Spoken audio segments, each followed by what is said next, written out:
All right, what is going on, everyone? And welcome back to the Mets Weekly Podcast as we are live at this very moment on YouTube and on X to recap the Mets versus Orioles series, as well as all the latest news and rumors in New York Mets land. But before we get into that, I want to remind everyone to subscribe to the Mets Weekly YouTube channel for new episodes of our show that are recorded live after every single series of games during the regular season. For those of you watching or listening on playback, you want to join the conversation in the future, make sure to turn on those post notifications to know when we go live. For those of you in the live chat right now, we love reading your comments, your questions, your concerns, all that great stuff regarding this team. If you feel like you're being ignored, you're not being ignored, you're just being starred throughout the show. We'll try to pull up as many as we can to keep the flow of the conversation going.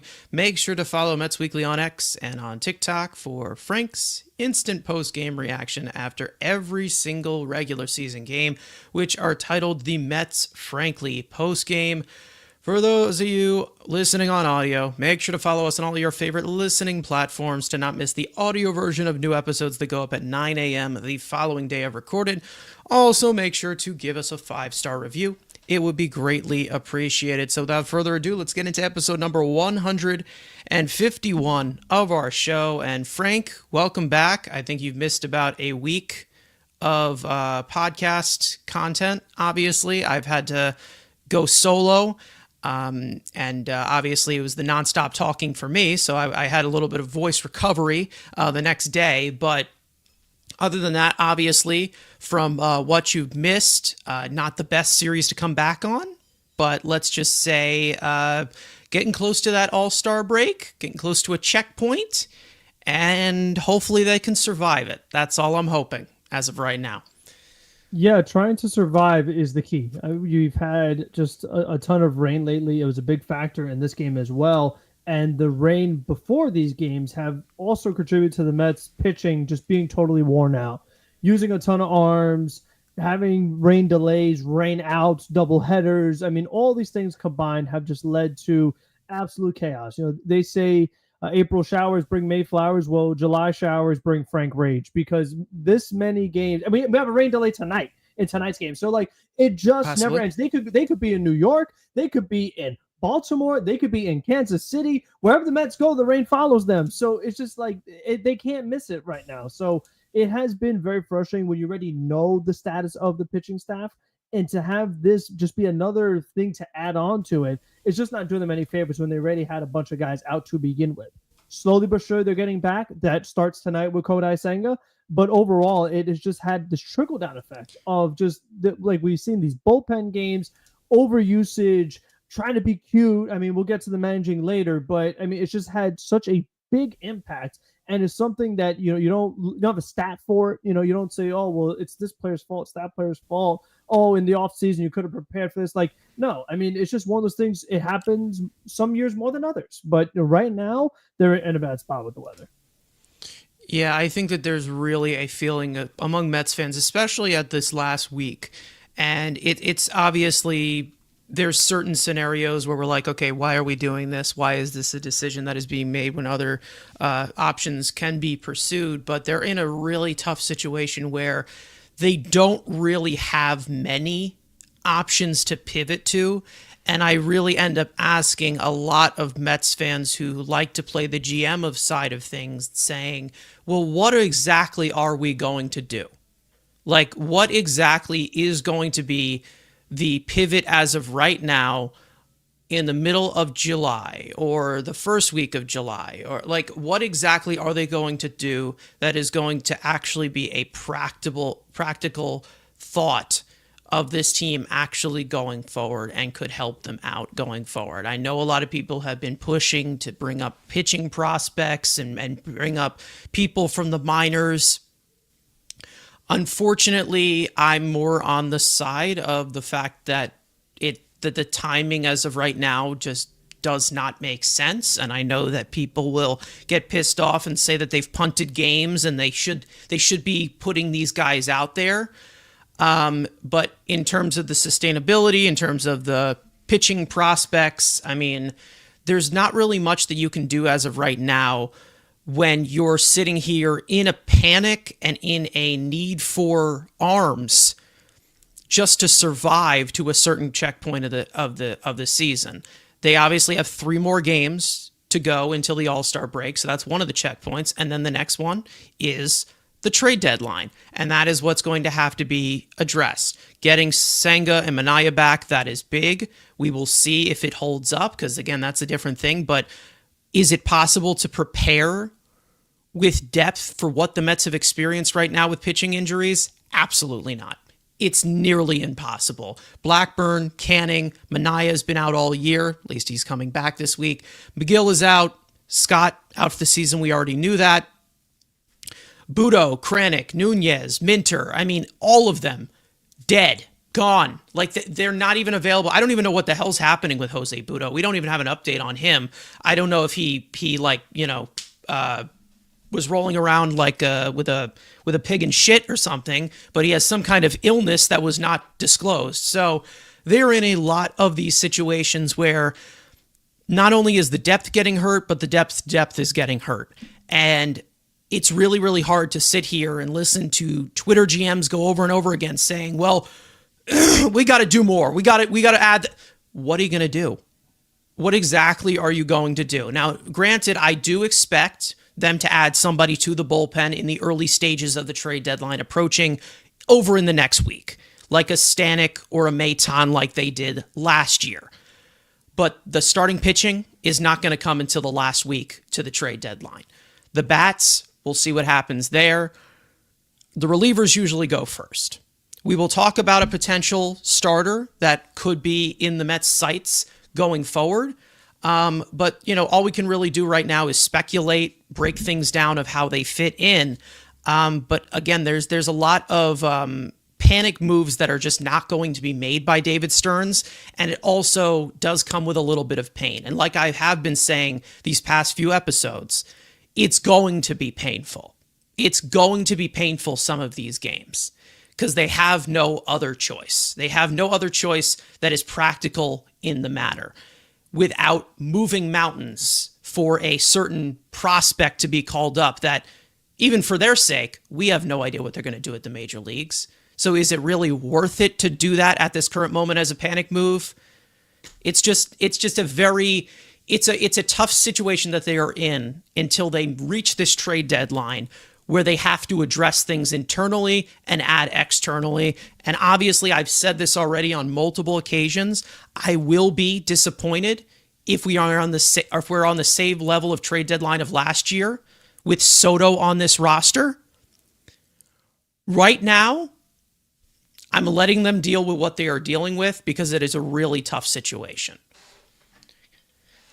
I mean, like you said, adding pitching definitely has to be a priority. They need to get more arms in here. They've used 36 pitchers this season so far. I mean, it's a ridiculous amount.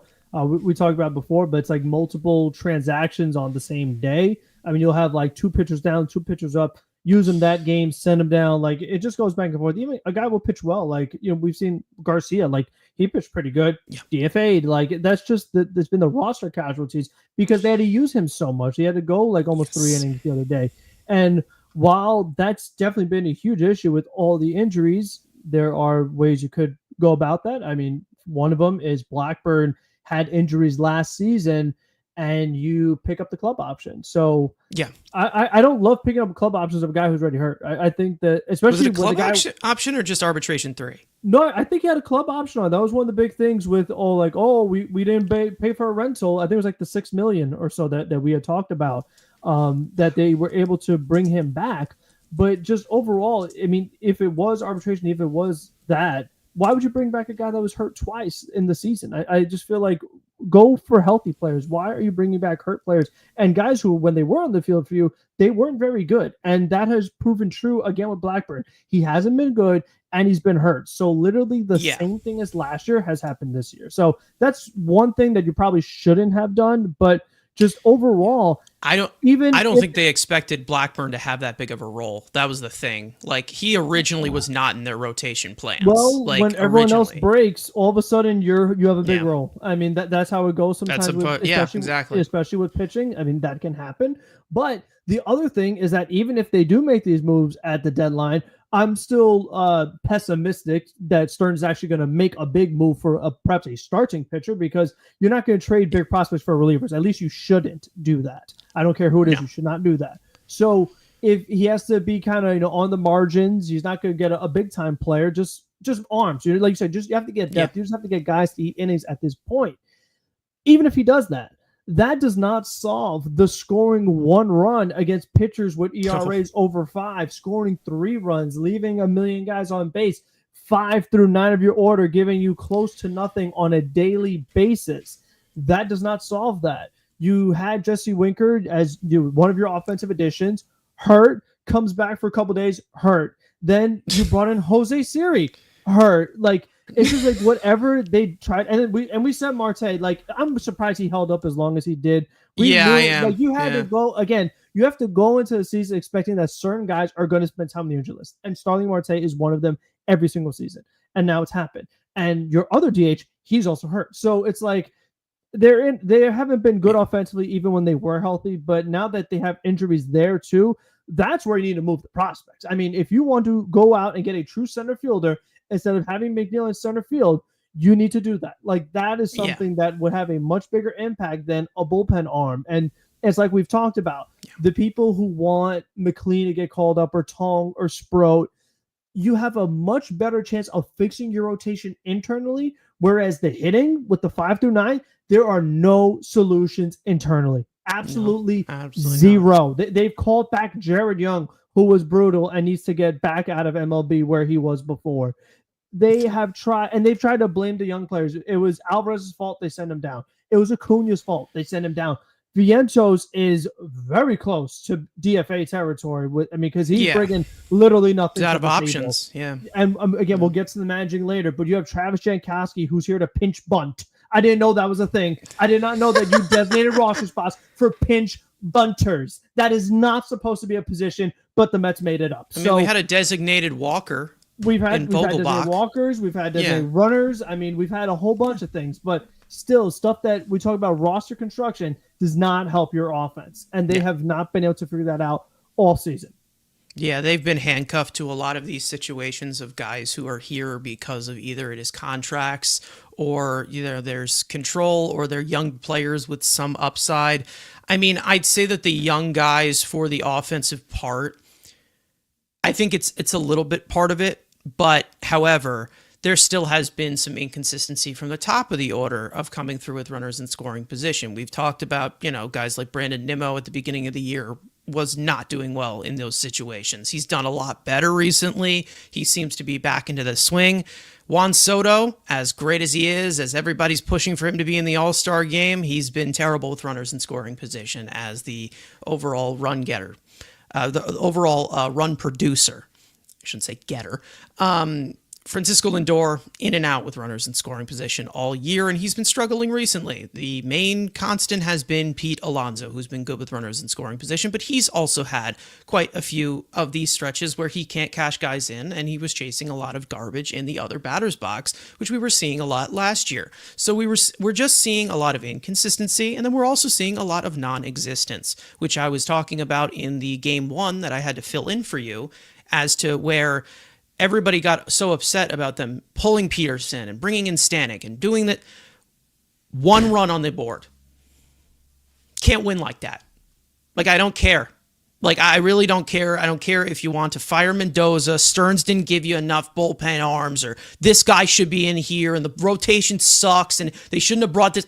You can't win with one run on the board. And the main reason as to why I blame that second game on the offense, because they have done it all year long. This has been all year. So how can I just say, oh, well, in this case, 1 run on the board against a 41-year-old Charlie Morton, who is on the downswing of his career. We know he is. He's been okay recently, so I guess that's the way we can use the excuse. The last 4 starts, he's been good. Once a Brave, always a Brave. But he's been atrocious. Yeah, but, again, turning back the clock, I guess, from when he was a Brave, just completely annihilating us. So, I guess we can all use excuses in that point for the most expensive part of the team. So, again, forgive me if I am sitting here with an offense that has been relatively fully healthy all year, and I'm placing a lot of the blame on them. Forgive me of that, because it's the most expensive part of the team, because that's what the team is built around. With the pitching, it was never built around pitching. We knew that it was going to be a group collaborative effort. It was one of the best in all of baseball to start off these first two months. So it was definitely overperforming, and it definitely was due to regress. But then you also add on the, 16 pitching injuries they have had in a half of a season. I mean, what else do you expect? What else do you expect? Who's available that can make a start in a practical way over Justin Hagenman right now? Or Brandon Waddell? They don't have a choice. I'm not saying they're good. I think they're far from good. I think they're barely major leaguers. But what other choice do we have? What other choice do we have? And hopefully we have more choices now when you have Senga and Minaya coming back, which is the main reason as to why, for a temporary time, those spot starts are whatever. It's whatever. They're going to have to throw it away, and the bullpen and the offense was going to have to carry. Like I said, the entirety of the time, when that offense did not carry in those last two games, they lost. They lost. Again, the offense was going to have to carry the weight that they weren't able to pull for so long. So, again, the pitching is in such a rough place right now that it's nearly impossible to be surprised. How is anybody surprised? Anyone. And it's not of just like, oh, well, Stearns built a weak rotation. That weak rotation, all of them are dead. They're all hurt. They're all gone. They're not available. So you're dipping into the depth. What else can you do? You're going to, sign somebody off the street, make a trade in the middle of June? Like, it's not going to happen. It's nearly impossible. That's what I mean. It's like, it's the predicament that you are in. It's not a good one, and I will never say it is a good one, but there's nothing they can do. Like, they're literally in a situation where you're gonna just rage trade for somebody right now? Like, who is going to be available? Who is going to be made available at this current time? We're getting close. We are getting close, and I think that bullpen arms are going to start to get moved in this next week. But there's still a decent amount of games to go. Some teams don't even know if they're selling yet. So, like, how's that gonna happen? I mean, I don't know how. I don't know what people are constantly complaining about problems. They're giving me no solution, because there is no solution right now. Like, that's the issue I have. And if you have issues with the managing, and I know, Frank, you're going to go into some stuff with the managing, that's fine with the day-to-day stuff, but it's like, who you're putting on the mound, you have no choice. You have had no choice over this past month. There's been, like, no practical choice whatsoever. It's just, I don't know. That's how I look at it. I know everybody's going to say, well, they should just call up the prospects because the Angels do it all the time. The Angels aren't good. So there you go. Yeah, no, you don't want to follow them in anything. Like, don't, whatever they do the opposite, because we were following them for a few years, learning how to waste a superstar's career in Jacob deGrom. But we're trying to go away from that, And who would have thought that, like, they didn't bring him back because of injury concerns yet? But like you said, with pitchers, like, everyone gets hurt anyway, so you might as well just keep the ones that are good. Because, yeah. I mean, listen, deGrom, he elected to have the All-Star game, but he still made it. Meanwhile, you have other guys who, out for season, or they were 40 years old and now they're not even here anymore. So that's the thing too, is that, like, they did these short-term replacements for deGrom, and those guys aren't even here anymore. While the only guy that's been dependable just got selected to the All-Star game yesterday. That's him. Mr. Dependable David. That's what we call him. And I've Dependable Dave. Anyways, we'll get into him in a second, but I do want to run down this series, what happened here in Baltimore. Now, obviously, there was some hectic everything that went on here with the last week to the All-Star break, with the Mets trying to survive, like we said. But, of course, there is some wrongdoing of the Mets shooting themselves in the foot a lot in this series. So we will get into that. Let's start off with Game 1. Clay Holmes will make the start for the series opener and toss 1-run ball through 5 on the back of some timely ground balls, but he'd struggle in the 6th, not able to get a single out, hitting the leadoff batter with back-to-back singles, a 2-run double to Ryan O'Hearn, and a 2-run single by Ramon Laureano to knock Holmes out of the game. Richard Lovelady would come in and get the first 2 outs, but hit a batter of his own. He'd be taken out for the major league debut of Alex Carrillo, who would finish the inning on 1 pitch as Luis Torrens would successfully backpick the runner at third to end the inning and close the book on Holmes. 5+ innings pitched, 6 hits, 5 earned runs, 1 walk, 5 strikeouts on 87 pitches, down 1-0 in the 3rd. Ronnie Mauricio would tie the game with his 4th home run of the year. Brett Beatty would follow that up with a double, and Brandon Nimmo would give the Mets a 2-1 lead with an RBI double. Alex Carrillo would come back out for the 7th and surrender a solo home run to Jackson Holliday, putting the Mets down 6-2 going into the 8th. And after a leadoff single by Brandon Nimmo, Francisco Lindor would launch his 18th home run of the year to make it a 2-run ball game. And the next batter, Juan Soto, would single, bringing the tying run to the plate with no one out for who else but Pete Alonso with a game-tying 2-run homer, his 21st of the year, his 74th and 75th RBIs of the season to make it a 6-6 ball game. Reed Garrett would get the 8th and work around a leadoff walk and a 1-out single to post a scoreless inning. Edwin Diaz would get the 9th, toss a 1-2-3 inning with a strikeout, and send this one to extras. With Francisco Lindor as the ghost runner at second, first pitch swinging, Juan Soto would drive in the go-ahead run with an RBI single, putting the Mets in front, but they would only get 1 in the top of the inning to put the pressure on Huskar Brazaban in the 10th, who would toss a 1-2-3 inning with a strikeout to secure the Mets' late comeback win in Game 1, 7-6. Game 2. Wednesday's game would be postponed due to rain, and it would be moved to Thursday for a day-night doubleheader. David Peterson would start the 12 p.m. part of the doubleheader and was brilliant through 7 innings. He'd come back out for the 8th and be pulled after a leadoff single. Ryan Stanek would come in and allow his inherited runner to score on a 2-run homer to Gunnar Henderson to close the book on Peterson. 7+ innings pitched, 5 hits, 1 earned run, no walks, 6 strikeouts on 90 pitches. The Mets' only run would come in the 5th with an RBI double by Tyrone Taylor to give them a 1-0 lead. Stanek would implode in the 8th inning, walking 4 batters to load the bases multiple times, allowing an additional earned run on a sacrifice fly from Ramon Laureano. The 27th man of the doubleheader, Austin Warren, would come in to get the final out of the 8th on 3 pitches, and the Mets offense would end up going 1 for 11 with runners in scoring position to drop Game 2 of the series and Game 1 of the doubleheader 3-1. Game 3, Brandon Waddell would start as an extended-ish opener, tossing 3 innings pitched, 4 hits, 3 earned runs, 1 walk, 2 strikeouts on 41 pitches. The Mets offense would get off to a good start in the first inning after a leadoff single by Brandon Nimmo, followed by a double from Francisco Lindor to make it 2nd and 3rd. Juan Soto would get the Mets on the board with an RBI groundout. Pete Alonso would give the Mets a 2-0 lead on a sacrifice fly, his 76th RBI of the season. Down 3-2 in the 4th, Juan Soto would lead off with a walk and steal second base, and a 1-out walk to Jeff McNeil would set up Brett Beatty to tie the game up at 3 with an RBI single.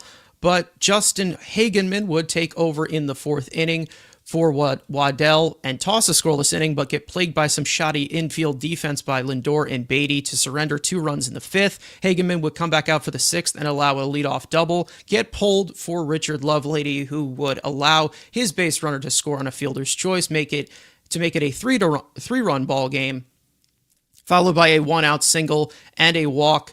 Lovelady would be pulled for Rico Garcia, who would allow one of Lovelady's base runners to score on a fielder's choice as well, but finished the inning, ending up tossing 2 2/3 innings scoreless for the rest of the game. The Mets offense would stall out for the rest of the contest to drop both games of the doubleheader and lose a 3-game set in Baltimore, 7-3. The Mets are now 53-41 on the season, sitting a game and a half behind the Phillies for first place in the National League East, entering tonight. Could change. Who knows? We still got a game tonight, and I believe that the Phillies are about to start at some point. I have no idea. But again, we will see what happens here, obviously, going forward. But again, a series that should have been a series win, could have possibly swept. But again, some of the predicaments that they're in, kind of rough. But this is a Baltimore team that has been struggling, and it seems like the Mets just wanted to give them life and putz around. And as we have here on the graphic for our title, falter. Just completely falter from both sides, or any side, defensively, offensively, and the pitching imploded as well. So, Frank, some main takeaways. I know that there's some stuff that you want to get into with some of the managing and everything. Put it out all out on the table. Not a great weekend, I think, right? Or no? Week. Yeah, no. There was, weekish. Yeah, in Baltimore. not a good few series for sure. Yeah. And I'll start off with game one, and Marcus puts it in the chat. Clay Holmes is a 5-inning starting pitcher, a bullpen stressor. And I'm going to dig a little deeper into that because the numbers are just so drastic. And my biggest frustration of the managing in this series is where we are in the season. Because for Clay Holmes, for example, as we know, it's an experiment. He was a reliever. Now you're turning him into a starter. So you're trying to see how it goes. Like there's going to be good things and some bad things. He's learned to figure it out. You're learning to kind of manage how do you use Clay Holmes as a starter. Well, when it's his 18th start, like you have 17 other games to go by. So it's like I say, fool me once, shame on me. But this is what we're going to get into. Fool me, 11 times. I mean, come on now. Like, if you don't know by the 11th time you got to take this guy out, like, you're just in the wrong business. Like, because I just don't get it. So, Clay Holmes, innings 1 through 3, ERA of 2.17. Like, he's phenomenal to start off games. Then you get to innings 4 through 6, it more than doubles, 4.78. So, and it gets worse based off the innings that he pitches. So, 4th inning, his ERA goes to 3. 5th inning, 4.76. And then 6th inning, and this did get inflated by his last start because how bad it was, ERA of 8.64 in the 6th inning. That's 11 of his 18 starts he's pitched into the 6th inning. However, only in 8 of them has he actually finished the inning. So 3 of the times when you had Clay Holmes go out there for the 6th inning, you had to pull him. So if you've known after seeing him go into the start 10 times, struggle in the 6th inning, why are you putting him back out there without having a guy warmed up in the bullpen? If you want to tell me, his pitch count was low, the guys are tired, all this other stuff, fine. At least have somebody warmed up in case he gets into trouble. And they just let him get his butt kicked. They let a ton of runs score. The Mets lost the lead and now are falling behind. Now it's like 6-2, and you're just watching it happen. And you're like, can we take him out? Because clearly he cannot do this. We've seen it happen a bunch of times where he struggles in this inning, yet Mendoza leaves him out there. So it's like, if this is one of the first times Clay Holmes is out there, all right, fine. You're just learning. But when you've seen him out there the 11th time and you don't know to take this guy out after 5, I mean, what are we doing here? I mean, how do you not know your own team? How do you not know your own pitchers? And then the same thing happened in the next game with Stanek. Has Ryan Stanek ever walked 4 guys in an outing as a member of the Mets? He's come close. He's come close, but it's like, you see the reliever. I mean, of course, he gets the home run and the managing. Like, listen, the Orioles had Gunnar Henderson as like their big bat off the bench, ready to deploy him at any time with the lefty Peterson on the mound. So you could have tried to keep Pearson as long out there as you wanted to try to deter them from bringing in Henderson, but he was going to come in eventually at some point. But still, if you see a reliever is out there and he walks a batter, you're like, okay, that's not good. You don't want that to happen. Especially after you already gave up a home run. So you already gave up a home run, you're already like, this might be a bad outing for him. Let me just kind of get ready to maybe do something here. You see him walk a batter, you're like, this is not getting good. You see him walk 2 batters, you really should have somebody warmed up. You see him walk 3 batters and he's ready to give a home run, take him out. Get him out. Bring in somebody else. Walks a 4th batter, and you're like, how much more do you need to see here? Like, again, fool me once, all right, but 5 times? Like, take him out. Like, you had a day off because of the rain. You had a day off before the Clay Holmes start. I know they've been overworked, but in these particular situations, you had days off the day ahead. The guy gave you 7 innings. Why are you having the starting pitcher give you 7 innings if you're not going to use other guys? And of course, right on cue, when he brings in Warren, 3 pitches out, and they strand the runners. Right away. Yeah. Right away. It was like so perfect, so on cue. Bam, problem solved. And the same thing happened with Holmes. It's like they took Holmes out, they get out of it, all good. And it's like, how are you just letting this happen? Like you would think you would know now by middle of July when to take out your guys, but clearly he is still struggling with it.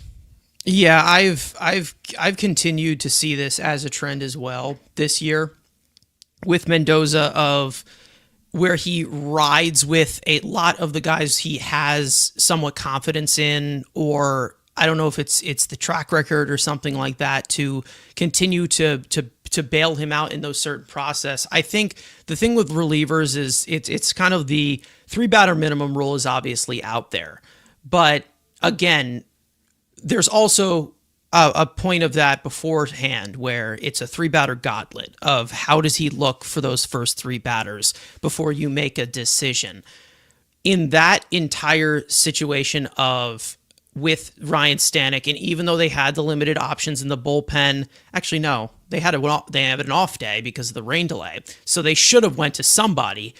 He should not be facing 7 batters in that situation. He shouldn't. There is no possibility where he should. 3-batter minimum rule, not 7. You know what I mean? It's exactly. He doesn't have to face the whole lineup. Yeah, exactly.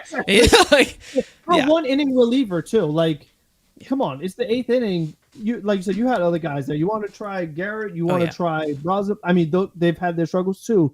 But you, like, right away, you see home run, you're like, oh, this guy might not have it. Like, first batter, you should want something. Yeah, pretty much. Yeah. Run. You already gave up the game.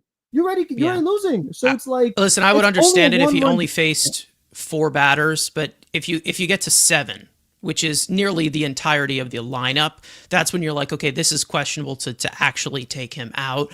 But again, like there's also the thought of that game where, again, I was saying it and people were fighting me on it of both people are continuing to the outlet. And then I understand that of like the outlet of who's responsible for that game. Again, Stanek as a whole, with this game as a whole, that first game, Stanek was awful in 1 inning. The offense was awful for 9. Yeah. So and that's who I held responsible for that game. The thing is that, like, but still, you wasted David Peterson's start. Like, you absolutely wasted it. And it's still a game that it's winnable. Like, I mean, what, should the offense step up? Yes, but there still was a way to win that game. There was still a way to get it done. The blame, to your point, it goes on both. The blame is on the offense. The blame is on Stanek, but Mendoza also has a piece of it as well. I think if it was a 5-4 game, then I would be upset a little bit more. Yeah. Like the thing is that they had so many of these opportunities. Again, the big number that game 1 though, when the offense just totally woke up, hit a bunch of home runs, they bailed out Mendoza because they scored 7, they did. They 100%. I mean, come on now.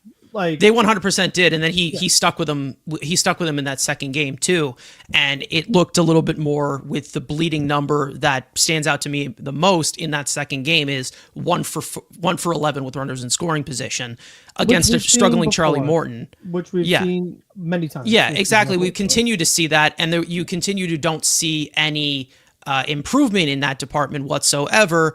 And it continues to shoot them in the foot a little bit more than a bullpen decision from the manager. Because, again, I'm so tired of them. I'm really just getting really tired of this guy is not a good manager. He's not good with this. He's not good at that. Because I've just gone to the point of how many managers are we going to put in here until everybody is happy? You're going to be doing that for the end of time. I understand everyone's frustration with this, with Carlos Mendoza. I've cut him a decent amount of slack, obviously, with some of the decisions that he has made, considering how much his back was put against the wall. I don't agree with every single situation that he puts out there, but I think it's the fact that there's so many different other departments on this team that bleed into the fact that it doesn't matter what Mendoza does, no matter what, because if the offense is giving you 1 run a game, nothing's going to happen. Like, absolutely nothing is going to happen. And then, you also have that department of people who will blame David Stearns for having Brandon Waddell and Justin Hageman on the mound. They didn't want Brandon Waddell and Justin Hageman on the mound. They didn't want that. They brought in Griffin Canning, who was pitching very well. He ruptured his Achilles. Like, they haven't had Senga for a month. They haven't had Manaya. Montas is just getting back. Like, the guys that they wanted out there, they didn't like. Those guys are not those guys were not supposed to be out there. They had no other choice. So it's like, it's so hard for me to say in such a reactionary tale to say, well, the management of Carlos Mendoza and David Stearns has failed us all this season. This wasn't the product that was supposed to be on the field. And if it was, then we're talking about a different conversation. Because I don't think anybody went into this season saying, well, I hope Brandon Waddell makes a contribution to this team. No one was saying that. No one was saying it at all. Because they look at this guy, if you look at it with Brandon Waddell, the guy was in the KBO for a reason. There's a reason why he was in the KBO, and it's not like anybody in the KBO can't make a comeback to the major leagues, but it's like, what are you going to expect? Did they really expect Brandon Waddell to pitch 23 innings for this team out of the bullpen and make one start? That's the thing. And this is another point of M-Easy, which is a good point. I get it. Manaya, Senga, and Montas have a history of getting injured. That is very, very true. But they also had the thought of a 6-man rotation as well, in the thought of with Senga for every 6th day of him giving that extra day of rest. So there was a thought of it, and then also the other point of every pitcher will die. That's it. Well, they just don't exist. But also the injuries that we're talking about, these 3 pitchers in particular. Yes. One guy was just from running on the field again 2 seasons in a row. He got hurt just playing baseball with no contact. The other 2 guys, the other person we need to blame is who in the world is in charge of the offseason like stretching program or training program, because both those guys, Manaya and Montas, came off the flight injured. Like, they didn't even play baseball and got hurt just cause. Was it undercooked chicken again? They're just like, oh, my oblique doesn't work. Oh, and oh, my lat's out. Just out of the blue. Yeah. Like, you don't wake up with like a lat and you're out for months, and an oblique and you're out for months. Like, who was in charge of the offseason training program? Like, so Stearns to some extent, yes, but like, there's so many people here that just what is going on? Like, Senga's never stretched right. He's never hydrated right. This guy's always just like straining something randomly, just on the diamond. It's crazy. And even I'm so numb to pitcher injuries. Yeah, I'm so numb to it. Like, I'm so numb. He barely moved. The guy started to jog and ruptures Achilles. I'm so numb. I'm so numb to pitching injuries at this point. I really am, because it's like, yeah, that checks out. Like, Edwin Diaz jumping in celebration, shredding up his knee, done for the year. Two different sized legs, Yeah, he had 2 different legs. They had to cut one off, and then all of a sudden he's back in the All-Star game. I mean, it's a crazy thing. Like, this is pitching now. This is what pitching is now. And like, it's so, if you are a little bit older, like Frank, who's like, 90 years old, if you're kind of disgusted when you look at it. You're like, this is what pitching is now? This is what it's become. I miss the 9-inning starts. I really do. You miss it. Who worried about a bullpen? They didn't even have a bullpen. Like, you didn't. No, you didn't even have. You had 3 guys. You had 3 guys in the bullpen. We played so much about Eric Chavez. There weren't even hitting coaches back then. There weren't even hitting coaches. No, exactly. And that's I think that's the part of the game that Eric Chavez is trying to bring back, obviously. But, it's the point of the fact that this game is just accelerated to a point where, it's plug your nose, cross your fingers, cross your toes. Someone's going to get hurt. That's it. It's all going to happen, and that's the main reason as to why pitching will continue to be a committee. I say this all the time. Pitching rotations don't exist anymore. They don't. They never will. And it's just the fact of the matter is that someone's going to get hurt. Someone's going to have to be available, and that's the main reason as to why I think they need to go after someone who can provide you innings at the trade deadline, and not just say, "Oh well, we need an ace." Bring out the ace, because everybody wants is, Sandy, who struggled this year. He's also had the injury history. There is nobody you can put out here that said, oh, they're 100% going to stay healthy. Corbin Burns, everybody wanted him in the offseason. Tommy John surgery. Blake Snell, hurt once again.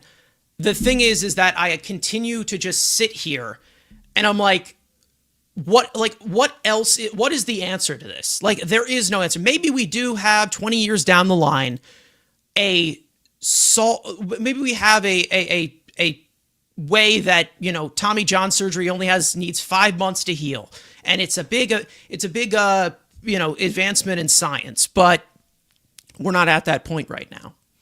It's like there is legitimately nothing you can do. I really thought that there was a point of, is there something with Jeremy Hefner with a lot of these pitchers getting injured, what he's, pushing? Is there something with... Now I'm like, yeah, this is it. This is pitching. This is what it is. Like, this is what this game has become. And it's sad. It is sad because you see so many talented guys get hurt as much as they do from just existing, from maybe zipping up their pants. We've seen a few Mets get hurt with that. Was that Wheeler or Lugo? Something. Lugo got hurt in a hotel. There's a lot of hotel injuries. Lugo hit his toe on a door or something, right? Jerry Blevins fell. I mean, we've had it all. Yeah, we've had all of it. And then, of course, we get to the point of things that should not happen at all, no matter what, but it did happen with Yoenis Cespedes and the wild boar. So again, we get that. That's the for certain level of like, yeah, this could have been prevented. Anyways, but I think that's just basically what pitchers have become anyways. And speaking of injuries, I do want to get into that final part of it, because obviously there's two guys who are majorly in this with the lineup, the two DHs, obviously. So I want to get into the injury report as probably earliest as we possibly have ever. But the floor is yours, Frank, because we have two major guys who just went onto the injured list. One that returned after, what was it, 2 hours of being healthy. So great. Yeah. Anyways, floor is yours. Yeah, he came back to go away again. So we'll start off with Starling Marte. Mets outfielder / designated hitter has been placed on the 10 danger list due to a right knee bruise. The 36-year-old felt the discomfort during his final at-bat in Sunday's afternoon's game versus the Yankees. With a return timeline still unclear, Mendoza said that he is 100% confident that he will return after the All-Star break. And the MRI also apparently looked pretty good from what they've reported today. So the concern level still is low for that. Jesse Winker, Mets outfielder / as a hitter, has been placed on the 10-day injury list due to back inflammation. Winker exited yesterday afternoon's game in Baltimore due to back tightness that he experienced during the first inning. The 31-year-old will return to New York for further testing after he had just returned to the Mets lineup on Tuesday after missing 2 months with a right oblique strain. Sean Manaea, Mets starting pitcher, made his final rehab start on Tuesday night for AAA Syracuse, tossing 3 2/3 innings of 4 hits, 3 runs, 1 walk, 5 strikeouts on 73 pitches. Manaea is expected to be activated on Sunday for his long-awaited return to the Mets rotation. The 33-year-old left-hander has been sidelined since the beginning of spring training due to a right oblique strain with multiple setbacks since the initial injury. Brooks Raley, Mets reliever, made another rehab appearance for AAA Syracuse on Tuesday night. So far in his rehab campaign, the 36-year-old has tossed 8 scoreless innings as he nears the end of his 30-day rehab assignment window.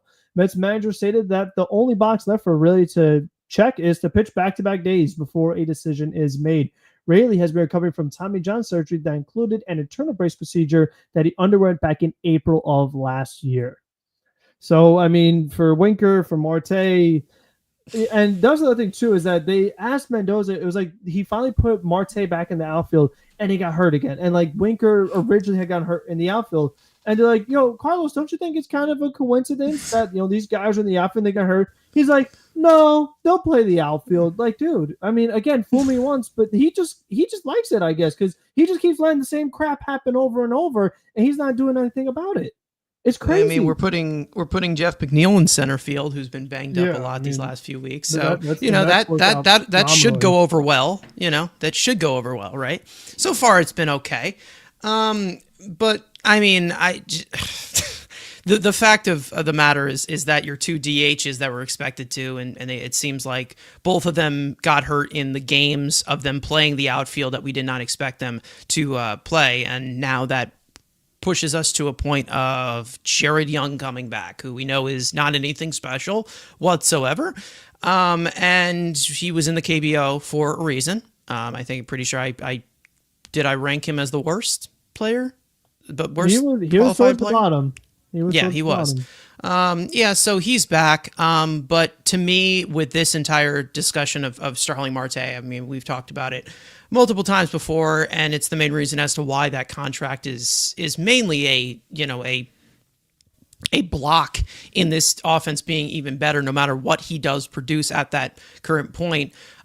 With Winker, Marte, I'd say that right now is a put up or shut up right now for Mark Vientos. That's basically how I look at it. And M-Easy agrees right here, saying Vientos step up and take a hold of this DH spot.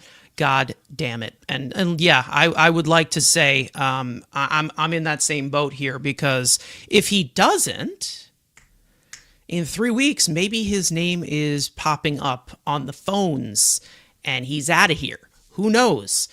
Because he is out of minor league options. So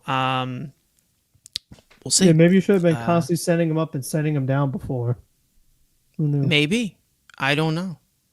But again, I would say that it's like, okay, it's Vientos, because I don't need to see a platoon where it's like, oh yeah, Jared Young and Mark Vientos. Yeah, Vientos, you're getting all the DH reps now. If you figure it out, you figure it out. But I mean, I'm sorry. If I see Jared Young as a part-time player on this team, the guy should just be sitting on a bench taking up the roster spot. Like that's literally it as of right now, because I'm not going to say, well, Jesse Winker, he's a quality DH. He's a quality bat that can help deepen this lineup. Same thing can go for Jared Young. No, not at all. Like we all know that Jared Young is not a good player. And I know that he's going to come off the bench tonight and hit a home run, and everyone's going to call me an idiot. But we all know that Jared Young is not capable of being a platoon DH, an everyday DH, a DH that exists at anything of the major league level. And let's again, like we said, he was in the KBO for a reason. There was a reason why he was there. For those of you asking about Travis Jankowski, we have it on the screen there. He was designated for assignment. We will never forget you for that pinch bunt that you had. Salute to you, Jankowski, for your second stint as a Met. I guess it was a successful one. I don't know. We'll see. I think, again, any of these moves that they possibly do make, like we've said, is probably going to be dipping into the young guys. And I asked you guys in the chat of who you would prefer and who would you be willing to trade at the deadline if there was a guy at the top of your list to move on from. And it looks like it's a little bit close as of right now. And we'll get into that later. If you guys have not voted on that poll, make sure to vote on it later. But again, like this is the part of the DH situation that I was talking about going into the season. It's like, the injury concerns of Marte and Winker. These guys can't play the field and they're still getting injured.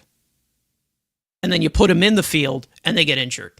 So it's like, this is a weak platoon from so many aspects. And everybody would say, yeah, well, look at their numbers against the... Okay. Well, where are we at now?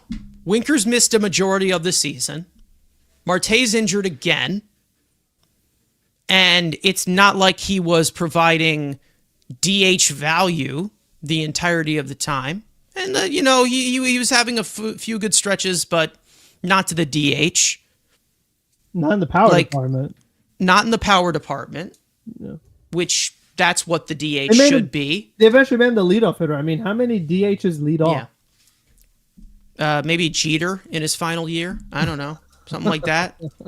And, maybe Starling Marte's in his final year and they want to, give him that type of salute, but I don't think he's on the same wavelength as Derek Jeter. I don't think so. Off that a little bit. Yeah.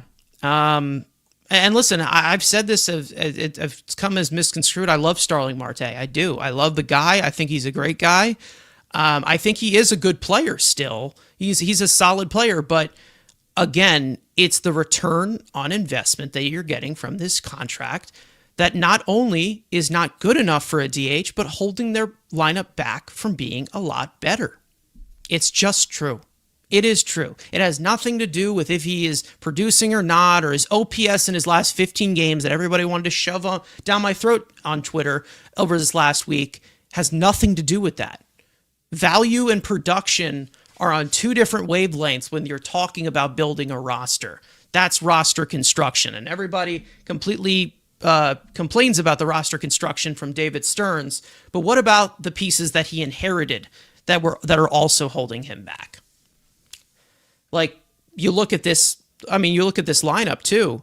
Who else in this everyday lineup is someone that he did not inherit? Tyrone Taylor, who was expected to be a fourth outfielder, a platoon bat, but Jose Siri ended up getting hurt. So what exactly is the thought process of the guys who are not stepping up on the offense, which is the most, all these young guys he inherited, all these contracts he inherited. Nine of Marte's last 10 hits are single. Like, that's the thing. It's like, you get the singles. If he steals, cool, but like, he's not doing it as frequent as he was.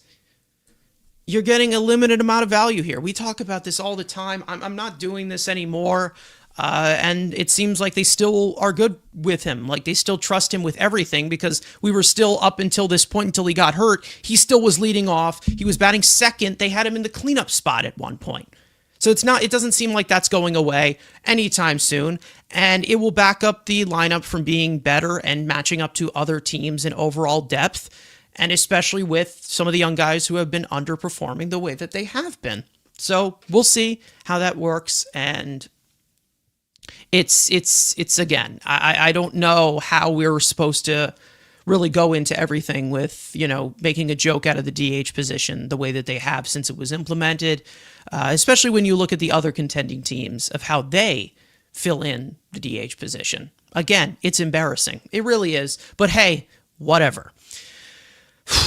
Anyways, speaking of not embarrassing, let's actually get into some stuff that is very honoring. Now, over the last week, they've had the MLB All-Stars have been selected, and the Mets had Francisco Lindor be selected as a starter.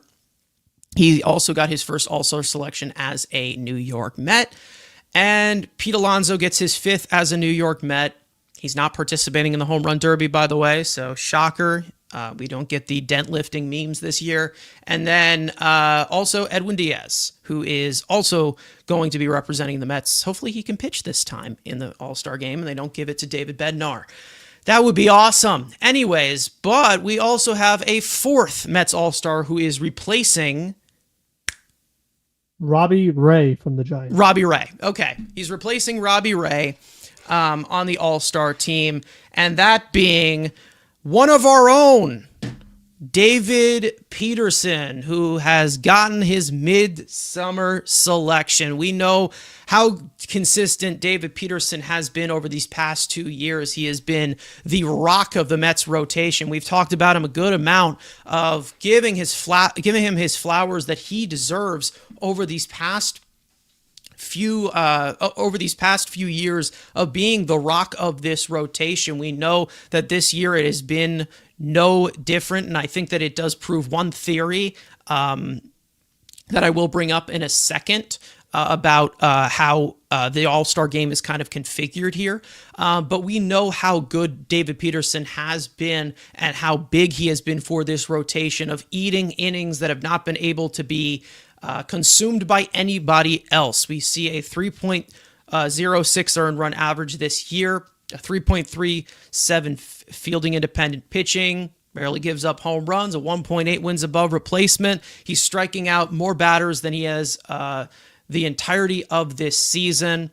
The walks are down, of course. We all know the magical slider that he has. He gets plenty of whiffs with that. He has a 2.34 expected weighted on base average against his slider. 14 of his 18 starts this year, he has pitched into the sixth inning, something that we can't really say about a lot of our starters or a lot of starters these days. And he also pitched a complete game shutout against the Nationals on June 11th. We know he's a five-pitch guy. And he has definitely used it to his full-on advantage, maximizing everything he could possibly do and going to a certain level as to where he has been selected to the All-Star game as a, what are we calling them? A replacement, I guess. It's a replacement for that. But he was definitely on the list as a possible All-Star. We know he doesn't have the shiniest of stuff, but he does have one thing that he's developed over these last few years, and that has been his great command of the zone and his great extension of the zone. And he's been able to pitch to the certain element of a bulldog lefty, eating innings, being results man, as we like to say, and we like to coin for him. But again, David Peterson, he's been great for the last 200 innings since his hip surgery or whatever. He gets the recognition here as a replacement here. Again, he's having a really good season. We know that he had a few rough ones. Just everybody in the starting rotation did. But I think it's easy to say here, Frank, I know that you will full on agree with me here. Well-deserved for David Peterson, whether, if I was in a boat of he's too inconsistent or not, like 2 years ago, I think from what we are seeing on the field and what we have seen these past two seasons from David Peterson is that this has been able to stick. He's been a huge part to this rotation. It was and it's nice to see him get that recognition of being able to be selected to the All-Star game, because we know how important he has been to this rotation over these past few years, where a lot has been going in and a lot has been going out. Lots of transactions. He has been the steady piece to this rotation for the last 2, maybe even 3, maybe even 4 years. He's been able to capitalize on what he's been able to do, and he's developed into a really good starting pitcher. David Pearson's been here for 5 years, and you and I have argued about him for 5 years. I mean, so it's been a long time coming, but eventually he was able to get it done. Like you said, he deserved it, earned it, been fully healthy. He had a couple rough starts lately, but then he kind of turned it back around. Obviously, this most recent start against the Orioles. So it was really nice to see him get rewarded. You feel like if Senga would have stayed healthy and had the innings, all that stuff, he easily could have made it with the pace he was on. So it does stink for him. As we know, there are some other snubs for this team. There's one big one and one that I've been pushing for to be a first-time All-Star. But overall, I mean, for Peterson, like you said, the consistency has been big. And just overall refining his craft to become a better pitcher, cut down the walk rate. They said be more aggressive in the zone. And that was always your main complaint, was that he had walked too many batters, especially as a starting pitcher. But he's been able to correct that. I mean, could have been the hip surgery, perhaps. But this is now, like we've said, 2 seasons in a row, he's been very solid. So it's not just a one-year fluke. So that's definitely really good to see, because we've seen too many one-year wonders. And with the All-Star game, that's a first half award. So he had a really good first half, and I'm hoping he could have a really good second half too. Yeah, I mean, we'll see what happens going forward here, but we all know that he is being seen as like 230 innings since that hip surgery. He's made 39 starts, sub 3 earned run average. I mean, he's been a dependable middle of the rotation guy for a rotation that has had a lot of moving parts, like I have said, over these past few years, with the Verlander and the Scherzer and the in and out of the Manaea and Severino. I mean, they've had a different rotation pretty much for the last 4 years. I mean, it's been crazy how many pitching transactions they have made, especially the amount of pitching transactions they've made this year, where they've used 37 pitchers. David Peterson's been healthy throughout that entire that entire point. He The is the dependability has last been man there. standing of He the is. projected opening day rotation. I mean, He is. McGill gone, Canning Yeah. gone, Montes was out almost all year so far. Is it Manaya is Holmes? finally Is coming Holmes back. also? Holmes Yeah. is around, but even he has a little bit of a limit thing. Yeah. And like Rangers Central, I mentioned, like sometimes his pitch limit, sometimes he doesn't. But like David Yeah. Pearson's been the guy, complete game shutout this year. He worked 8 innings the other day. Like he's been like the one guy who they actually could use and don't have to have any limitations and missing starts and all this extra days of rest. Like there's been none of that. He's just been like the guy for this team, and he got rewarded. Yeah. I mean, I remember, what was it? One of the few episodes that we did recently, when I ranked the roster of what they were doing through 81 games, and you asked me like the difference between with Holmes and Peterson, it's this. It's the volume. That's basically what it is, because it's so important, especially when you're talking about the value to the rest of the rotation of who's going to be available. And listen, he has struggled as much as he has, and as he has these last few starts, he got roughed up a little bit, which basically plays into my theory of how the All-Star game is so voted in to the first 2 months of the season. It is so weighted to that point because you have like a few weeks after the 2 months of the season, the voting starts, and then that's how it all fluctuates from there. And that's the main reason as to why we didn't see Lindor get selected, even though he was like, oh, he had such a great June, he had this, so how is he not in here? His stats are this. And that's what I think would happen with Soto as well. Like he had those two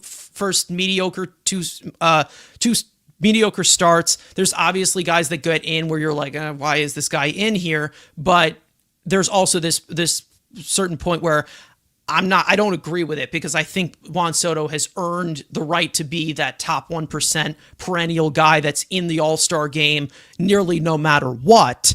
The Trouts and the Judges and the Otanis like that, because you all know he was going to pick it up before the All-Star break. But again, I understand the process of that. And with David Peterson, once again, the first 2 months were phenomenal from him. He was arguably the best starter in the rotation with Senga going down when he did, and he was doing, his thing. But then June comes along, which doesn't seem to be weighted as much in All-Star, and he's one of the first guys to come off of the the fence or whatever for replacement. Like that's how I see it. It's like 2 months and maybe 2 weeks is how they look around the criteria for the All-Star game of how some of these guys are put in. I know it mostly goes off of votes.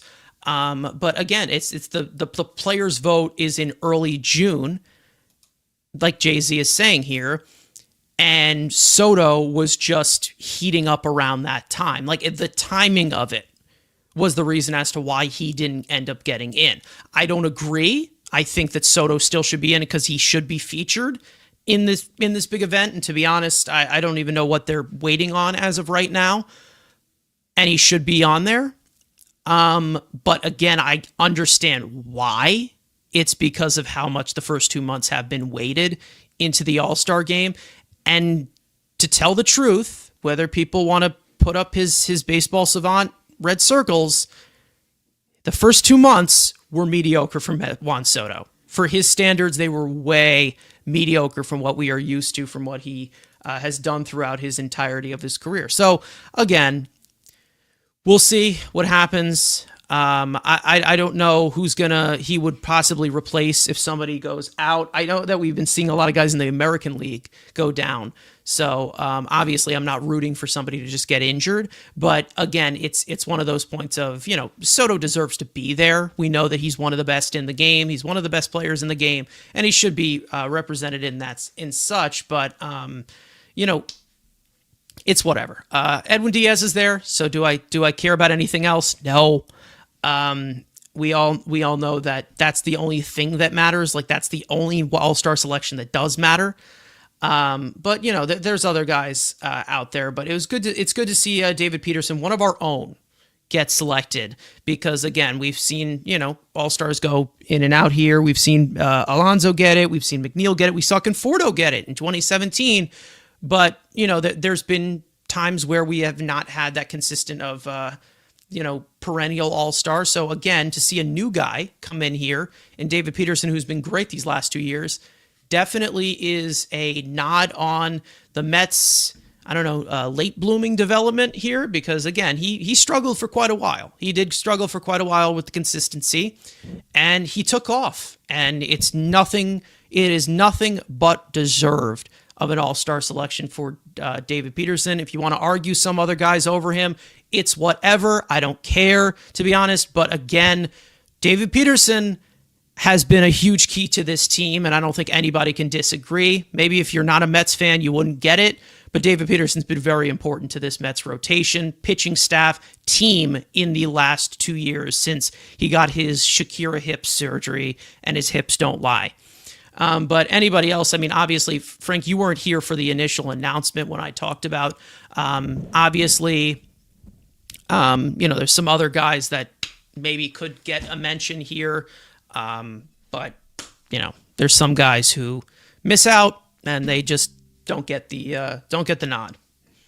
Yeah, I mean, the guy I've been talking about is Nimmo. I feel like he had a shot at it. It could be a little bit to your point of like he also had the slow start to the season, first couple of months. Brutal. We were talking about, and I was talking about, ever since his foot and second half of last year has been any good, but they moved him up and he's been really solid. I mean, his numbers, you could throw him right in there with some of the other corner outfielders in the National League that didn't make the All-Star team. He was right there with Corbin Carroll. He was right there with Fernando Tatis Jr. And I thought, maybe Corbin Carroll would have like the excuse of like stolen bases, but Soto and Nimmo right there with him. So you don't even have that going either. And Carroll did have like a ridiculous month at the beginning of the season, like of April, where he was phenomenal. So they're like, oh, well, like you said, voting early, like, oh yeah, well, Corbin Carroll, obviously. But, Nimmo has really turned it on, and he's been solid. He's been like, I thought he should have won it. He should have made it last year too. Like, I thought he should have got it last year. Few times, keeps being so close, yet never doesn't get it. I don't know if he ever will at this point, because he's going to be 33 next season. So, I mean, his power numbers are up there. He's got 18 on the season. So he has a lot going for him. And it just thinks that he hasn't been able to crack it yet. And, first guy up is Soto, if it even was an opening. So he would need a lot to go right very quickly in order to get probably. Yeah, obviously. I mean, I've said this so many times on our show. Brandon Nimmo is the best player in baseball to never be selected to an All-Star game. And it continues to be true with how consistent of a hitter he has been for this team, how consistent of a player he has been for this team, and the overall value that he has supplied in so many different ways for this team, whether he's rough around the edges. But I think, again, that 2-month start to the season, I think it's the most weighted. And if you look at him throughout the first 2 months, slashing 233, 232, 294, 419, a 101 weighted runs created plus. I mean, that was basically what he was looking at throughout the first 2 months. And then you get into what he's been doing since June, which has been a ridiculous level of production of what we're used to from Brandon Nimmo. But then we've also added in those other factors of he hasn't been healthy enough, too. He wasn't healthy enough. And there was a lot of, mistiming with Brandon Nimmo getting into the All-Star game. Hopefully, I hope it eventually does happen, but who knows? As we are speaking of future All-Stars, right, Frank? Alvarez just hit another home run in AAA. He didn't pull it. It was right side. He didn't pull it? Well, that means he's learning his lesson. Bad boy. Bad boy learning his lesson.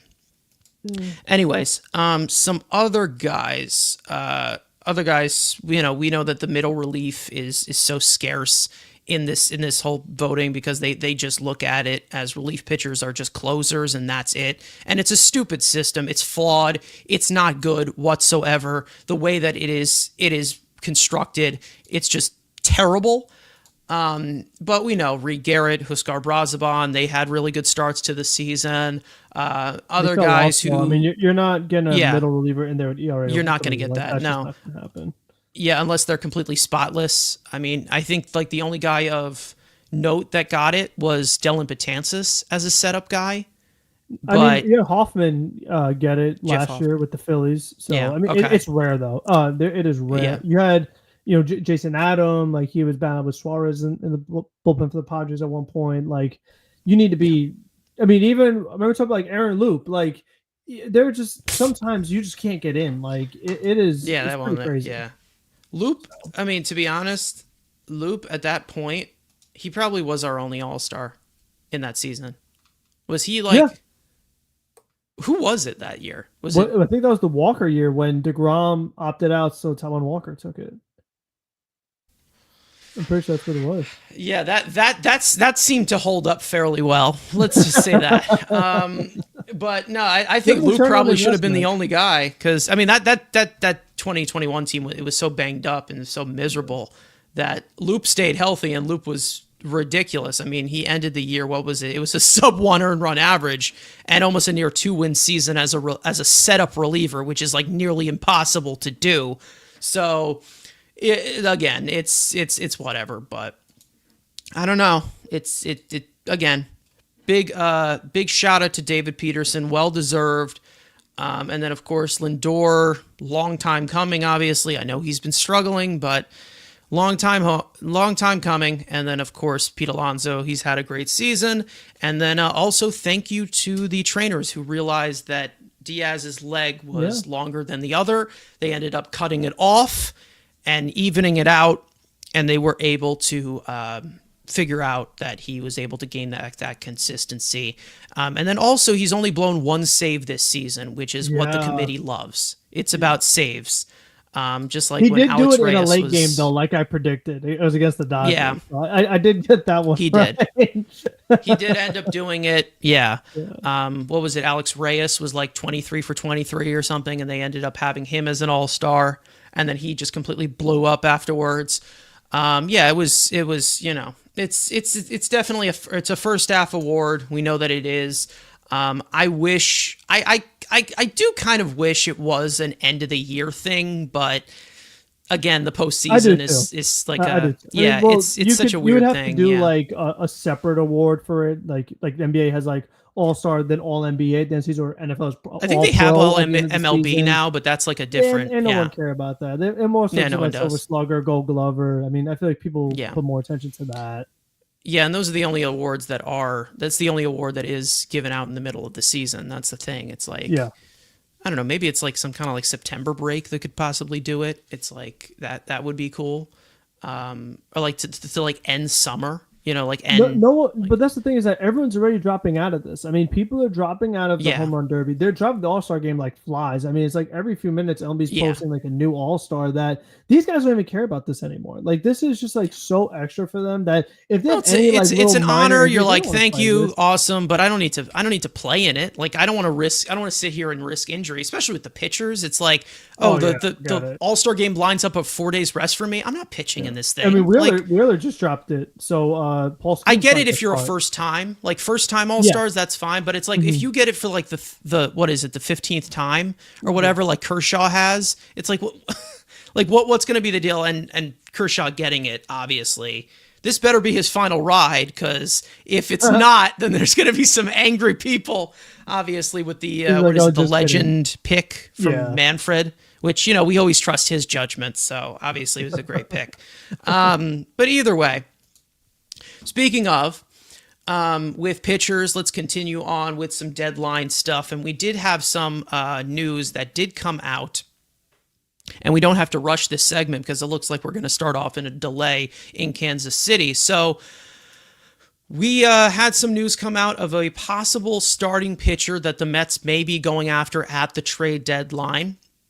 Of a controllable starting pitcher, and that being Miami right-hander Edward Cabrera. No, it is not Sandy. Edward Cabrera has actually had a better season than him. So let's give a full-on rundown of Edward Cabrera, what we are looking at here in a controllable search of guys under control. Now, he is a free agent through he has team control through 2028, so he has multiple years of control. He is a big 6'5", 217-pound right-hander who throws very, very hard, relies a little bit more on the hard changeup, expands the zone fairly well. He's mainly a sinker baller as to why he gets the above average ground ball rates. Can be a little bit prone to the home run ball, let's just say that, but he does get a decent amount of swings and misses. He also gets a lot of chases, like I said. It all really just has to do with command with him because he has some really, really great stuff. We all know he can touch the high 90s. This year, a 3.33 earned run average. He has a call, strike, and whiff percentage, which is a measure of control and command in 30%, which is very, very impressive for someone who doesn't grade the best out with some of his pitches in command.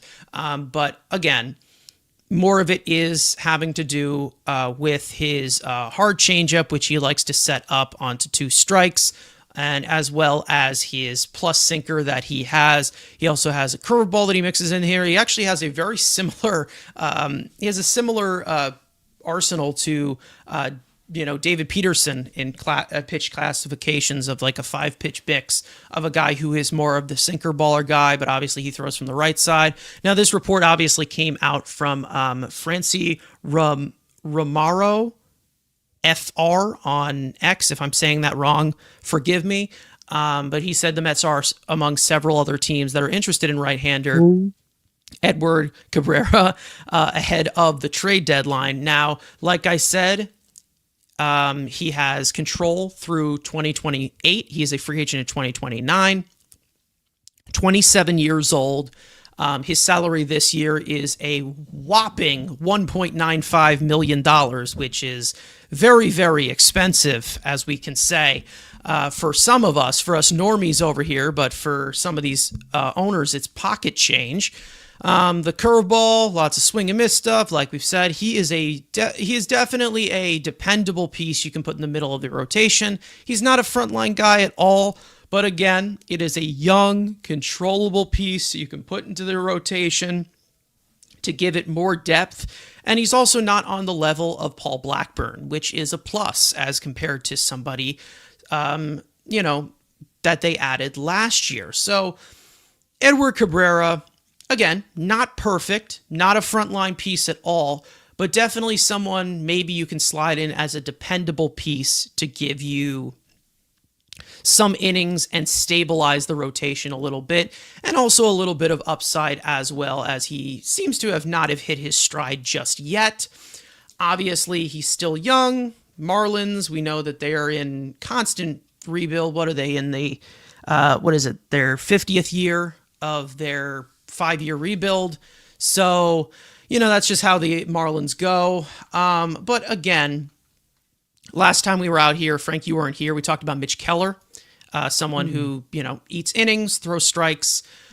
Edward Cabrera has not pitched 100 innings yet in his career. So it's a little bit different of that, but definitely a little bit more upside compared to a trade acquisition compared to like what we said with Paul Blackburn. So this is definitely on maybe a little bit more of the control side, the young side, the upside side. And we also have, some things that he would have to work through. I don't know if this would be at the top of my list here, but it's definitely an area that I would turn to as to, like, okay, if this is here, I would definitely listen in on what the Marlins would want as a possible return for a guy like Edward Cabrera, who is under control and can give you some upside going forward. So that's what I think. But, there's other additions out there, but Edward Cabrera is definitely one of them, I would say. Before he had all these injuries and before he made his major league debut, he was a big prospect for the Marlins. I mean, there was some expectations for Cabrera and what he could do. Heavy sinker, that's something that's always appealing. But it didn't work out with all those injuries, like you mentioned. Still waiting him to throw the 100 innings. Now, yes, there's also the Marlins tax for being in the division. They gave Jesus Luzardo to the Phillies, which, I mean, it's rare that it seems like the only time the Marlins want to do business is if it's the Phillies in the division. They don't really give anyone to the Mets. So they did it with Muto, and they did it with Luzardo. Started off good, had some struggles, it's kind of up and down. But for Cabrera, like you said, with the upside, the age, the contract, I mean, depending on the asking price, because again, it is a little bit of a risk because you don't know for sure. Like number one, is this guy going to make it through the season? And number two, it's like, can he actually turn around and be a solid pitcher? Not the big prospect that he was projected to be, but still be like a solid contributor for you. Can he be in your 5-man rotation? Like, they don't know either one of those things yet. So there are some question marks surrounding him despite the age that it needs to be the right deal. I mean, like you said, if a lot of other stuff doesn't really come to fruition, it's something you could turn to. It's something that should be on the table, but it's not something that you should be like, oh, well, you know what, the Mets near starting pitcher. Now let's move that top 10 prospect. Like, this isn't the deal I have in mind, but it's something that still should definitely be considered. Yeah, obviously we know that like the certain volume that you can get from a guy like Mitch Keller, but with Edward Cabrera, I will say a lot of his short routes of the season, a lot of the times where he's been taken out of the game early before the fifth inning, a lot of them were in April this year. So recently he's been able to pitch into the sixth inning and give you that type of length, which I think is what the Mets need of a guy who can give you 2 to 3 run ball and can give you 6 or 7 innings possible, if that's possible. We know that we've gotten that from David Peterson. That's probably the main reason as to why he's in the All-Star game this year. But they also do need somebody else there to stabilize the rotation, especially with the concerns of guys like Kodai Senga, who has had injury concerns recently. We don't know what's going to go on with Sean Manaea. He's had a decent amount of setbacks as well. And, the rest of the rotation, take cover, I guess, because it seems like everybody is dropping dead at every point. So, again, I think that this would be a solid addition. I wouldn't be like, well, this is the guy at the top of my list right now. I would aim a little bit more to Mitch Keller, of just someone who definitely can add into what we need right now. I think the thing that I'm looking at is not really the point and emphasis and upside. I think it's somebody to kind of solidify things here of, well, I need to find myself a game 3 starter or game 4 starter for the postseason, which I think would be a little bit more towards Mitch Keller. That's what I would go a little bit more directing from. If I'm looking at for the future and controllable pieces down the line of guys who could contribute and be really good, Edward Cabrera would be one of those. But we will see how all of that turns out. I think the Marlins have had little trades with us, but nothing too big. Huskar Brazaban was one of them. Obviously, that seemed to be the one that paid off, but that was relievers. And that was on deadline day, I think. We got Huskar Brazaban on deadline day, and that started off a little bit rough as well. So I don't know what would be the asking for that. Main reason why I asked the chat in the poll here of guys who you would be willing to trade at the deadline of the young players, because we all know that somebody from the young surplus is going to be dipped into if they do make a major move. And obviously, with most of these guys underperforming, 29% of you are saying Brett Beatty, 54% of you are saying Luis Angel Acuna, 18% of you are saying Mark Vientos, which kind of goes in the order of what they have shown at the major league level. Mark Vientos has shown the most. He has the least of desire to trade. Beatty has shown the second most, and then obviously Luis Angel Acuna, who has not really shown that much, especially this year, where he has struggled at the plate. So it's very weird, but let's not forget there was a report. I don't know when it was 3 years ago. I don't know. There was a report that the Marlins were interested in Brett Beatty. There was a report. I don't know how serious it was, but I do think that if you're going for Cabrera, I think it would come at the cost of Brett Beatty, possibly at the trajectory that he has gone. If it only costs Brett Beatty to get me Edward Cabrera, I'm doing it, obviously. And I'm not going to sit here and hesitate and say, well, this guy could be he's 25 years old. Enough already. I think there is more that has to be said, of course, with how do they deal out these young guys, because I do think there is going to be someone who is dealt in that young surplus, whether it is in the major league or the upper levels. We'll see how that looks. But again, young pieces going forward. Brett Beatty, he has control through 2030, 2029, 2029. He has control through. So that's probably somebody that the Marlins would be looking at. I mean, we know that they've looked at it before. However, The Marlins are a different regime now. They have a different regime as compared to when that news story came out. So that's something that you also can consider. But who goes, who stays, we'll see. I don't know, Frank, if you have any idea of what that would be, because it's just the value has tanked for a lot of these guys. And then also who's interested in who and who are they going after? What part of the surplus are they willing to part with that they have not been willing to do just yet? Yeah, a lot of it depends on what is moved for other players, like not named Edward Cabrera. So a lot of times it's like a market needs to be determined.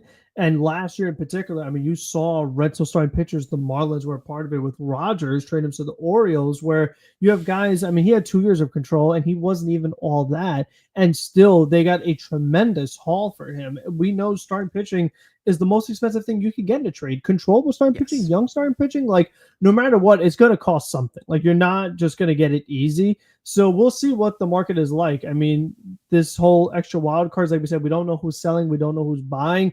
It can make things weird. I mean, people could get desperate. Maybe there's not as many players available because everyone's trying to compete. Like it's just it. We don't know quite yet what the cost is going to be. It kind of varies year to year. But in general, a young starting pitcher who's playing well with team control and the Marlins, it's going to cost you quite a bit of young talent for sure. Probably. It definitely will. But again, I'm not going to sit here and blink. Like I won't blink a single eye, to be honest. If they were get rid of Beatty and just like, oh yeah, he'll figure it out somewhere else. Okay, let him figure it out on the Marlins, and the Marlins will sit there as a last place team, and the Marlins will sit here behind the Mets because they will never have a team that is good as the Mets, and I can be confident saying that. And he'll destroy us in September or whatever, and the Marlins will not get better because of it, because they are ran like a circus. So again, it's one of those points of, is the team good because of it, and does it make the team better? And on the other side of, well, I regret giving this guy up, but the team still sucks. Like the team that they're still on is still not good. So what does that make it look like? There is one trade that the Mets seem to want to get back at this current moment of how well he's been doing with the Cubs, obviously, with the Cubs being one of the teams in contention and the way that they've kind of rebuilt themselves over these last few years. But again, it all really just has to do with, okay, do the Mets win with this piece? Does this happen? Like nobody was blinking an eye on a trade such as, Yoenis Cespedes, who took us to the World Series in that way. Nobody was blinking an eye of saying, well, Michael Fulmer won Rookie of the Year. Okay, where did the Tigers go? Nowhere. So that's kind of how I view it as of, well, we're going to regret trading these young guys and trading them away. Like, what is it going to do for that team? The Marlins, I know, are going to stink for a long time. I know they will. I know they will stink. And no matter how hot they have been recently, come on. We know that's not a good team. We know it isn't. And we know it's not going to be a good team for a while. Will I regret saying that? Probably, because, everything I put out there turns into an entire explosion. But we'll see what happens there. But the pitching market is definitely something that we're going to monitor throughout the entirety before the trade deadline, see what happens. I think that the relievers are going to go first. I think we will be talking about, in these next 2 episodes of our show, a reliever trade that the Mets made. Because I think at that point, they are going to make some adjustment there, because even with the rotation full right now with Senga and Minaya coming back, the bullpen still needs a little bit of help right now. And whether it's, Budo coming back, or I don't know if we're going to get an update on Danel Nunez. I don't think he's coming back this season. They still do need to make some adjustments with this bullpen. And we know that they're going to have to add some guys through the trade deadline and through the trade market with relievers, and I think that it's coming close as to them making a move such as the Stanek caliber or the Maton caliber that they did last year, and we'll see what the return is on that. What was it on Stanek? It was Ryland Thomas, I think. He went to Seattle. Yeah, it wasn't anything too crazy, and Stanek was really struggling before the Mets acquired him. They were getting him while he was having a bad season. Yeah, they bought low. They bought low on it, and then he was really good for them in the postseason. He struggled when he was here at first. And then Maton, I think, was just cash considerations, right? Was that just cash? Like, yeah, that's the thing. So we'll see, how those bargain deals end up having with the reliever side. But I will say that, if we're at the same level of what they did last year, I'm going to be disappointed. I am going to be very disappointed because, like I said, with Juan Soto on your roster, you can't be giving me a starting pitcher of the caliber of Paul Blackburn. That should not be happening. You shouldn't be giving me a bat of the caliber of Jesse Winker. You got to aim a little bit higher than that. That's when I'll start to have my first frustration with Stearns. Right now, there's not really much that he can do. Guys are dropping dead. Consistency's dropping dead. I mean, there's nothing that they can really do at this current moment. It's getting close, but right now there's not really much that they can do. And it all really just has to do as well with this bullpen of, what is the timeline for some of these guys? We know Brooks Raley could be coming back in the next coming weeks. Who knows? A decision will eventually be made. We said in that update. And then Max Kranick is getting close to starting to throw. I know that I had that report last time. And then I don't know what the hell's going on with Jose Budo. I don't know if he just licked a sidewalk and got sick, but who knows? With all these injuries that have been going on, we haven't even had a single update with him. He just completely disappeared off the face of the earth. So we'll see how they make those adjustments at the trade deadline, but pitching is definitely going to be a point of emphasis. Some people asking some stuff about the deadline here. Sanders saying in the chat, saying that the Mets need two top-notch relievers, Aroldis Chapman and Felix Bautista. I think, I don't know if I don't think that they can get both of them. I think one of them is a possibility in Felix Bautista with what the Orioles are in at the current moment. The Red Sox, I think, are still competing. I also want to kind of stay away from Aroldis Chapman because you bring him in for the postseason, and we know that he has done in the postseason. There's been some rough moments from him, and I don't need to see that. Maybe it wouldn't be with him in the closer role as compared to what Diaz would be doing in the postseason, but I still would kind of stay away from that because he's had a tendency to kind of flame out towards the end of the season. That's just kind of been one of those things that has happened with him. Either way, that's what I wanted to see with the Red Sox. The Red Sox are still in contention right now. I think they're like a half game out of the wild card right now, aren't they? Or a half game out of that second wild card. So they're in the third wild card right now. So they're still competing. The Orioles are definitely far down out of it. I mean, listen, they won the series against the Mets and been playing better recently. Did. So, I mean, who knows? If they continue to win some games, they might. That's the thing with these wild cards. They're you might, and listen, they're up 4-0 right now on the Marlins that we were just talking about. Oh, so, boy. Here they come. Who knows? Yeah, who knows? Maybe they're in a completely different spot in the next week. Who knows? That's the thing. You have some teams that are still competing as of right now that probably won't be auctioning off these pieces that are going to be pending free agents. And then you also have, you also have teams like Baltimore, which they don't know yet. They have no idea because they're 6.5 games out of the wild card. Will they make a push for it? Likelihood they will most likely be below 500 by the trade deadline, but you never know. They've played better, like we said, that we just lost a series to them. So who knows? I think that they are going to get one, high-level guy that'll try to replace AJ Minter caliber, and there might be another depth piece for the bullpen. I think that if there is, somebody said in the chat, they said, I think there will be 4 additions. What I'm hoping for is, on the wish list right now, is a high-profile reliever, a depth reliever, a middle of the rotation starter, like we said, to stabilize the rotation, and then a bat in the third base department or the center field department. That's what I would say as not a DH, additions. A true DH. I mean, Winker, we can't trust him. I don't know. I mean, he still is not even a true DH himself. We'll I see. still think you can't trust that. I wouldn't. Yeah, I don't know. I think it's all up to Mark Vientos. But it's all up to Mark Vientos if he's gonna and it's not looking good. So I don't know. I would better get going because boy. Yeah, and to be honest, I just see the Mets saying, "Oh well, Marte will be back." That's it. That's like a trade deadline acquisition. He'll be back after the All-Star He'll be break. like a trade, just like Brooks Raley. So they'll have nothing to do. They don't have to get anything for the bullpen because Brooks Raley's going to come back. Yeah, and ideally he's you gonna would come like back. a lefty because of what happened with Peterson the other night. You lost Minter, you lost Danny Young, so like you would like to get a lefty if you while you're addressing that bullpen if you could. At this point, you just want guys that will stay healthy and could be effective for you, but you would like to get a lefty in there. Yeah, because if you're sitting here waiting for Jose Siri to come back, then you're really in the dumps. He had a setback himself, so yeah, it's likely he's not coming back. Is that like they brought Siri as like addition, like a new player that's technically in the lineup. He's never been a great offensive player though. So even if Siri was healthy, like if people are concerned that the Mets offense is top heavy and they're not getting much from the bottom half of the order, like Siri does not fix that. A lot of it has to do with with the young guys underperforming. Yes. You know, especially like guys like Vientos. Beatty's been in and out. Acuna's been giving you nothing. At least Vientos was really good last season. I mean, with Beatty, we still don't know. Alvarez has been hit or miss.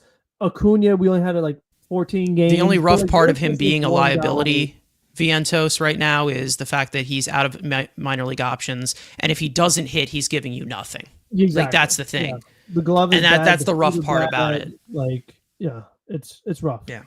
It's rough. I mean, I've talked about Vientos of what I feel like might be going on in the last episode, but I don't want to get fully on into it.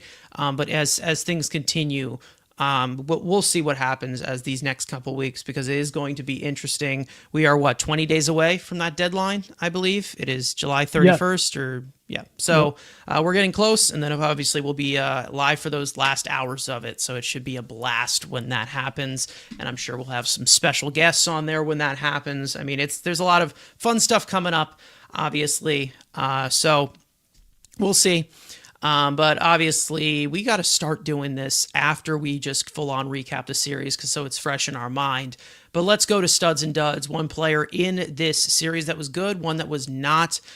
We had a fun comeback in Game 1, and then the last two in the doubleheader was not a fun viewing process. So this should be a mixed bag of some things.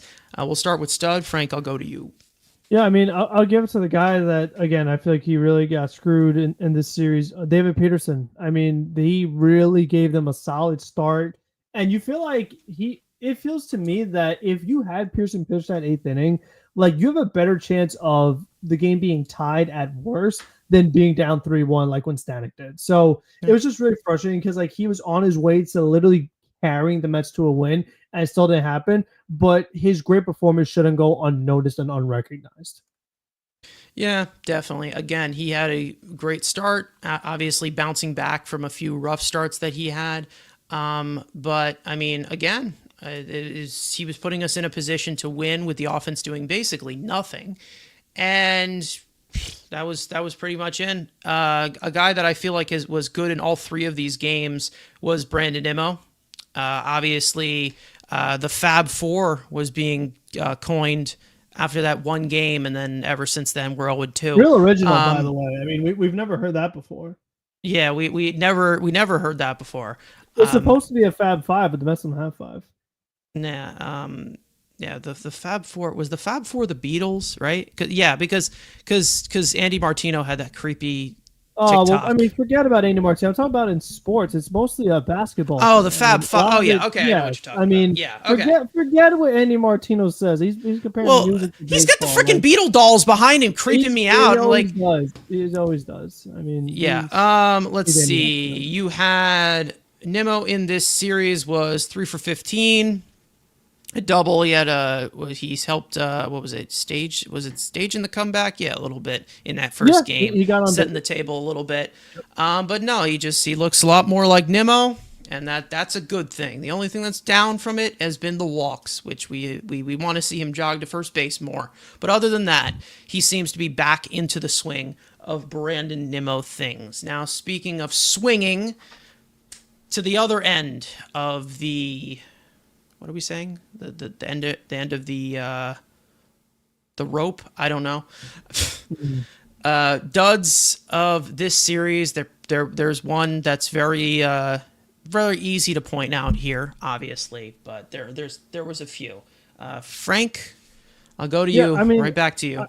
I already ranted about those guys, so I'm going to give it to someone else. I'm going to give it to McNeil. I just feel that the offense, he's been struggling a little bit lately, and with him playing center field, it's like he needs to give me offense because you know he's not giving you defense. So it's like he's there, he plays center field for offense, and it's like we talked about like earlier Marte. It's like even if McNeil does give you something, it's like a single.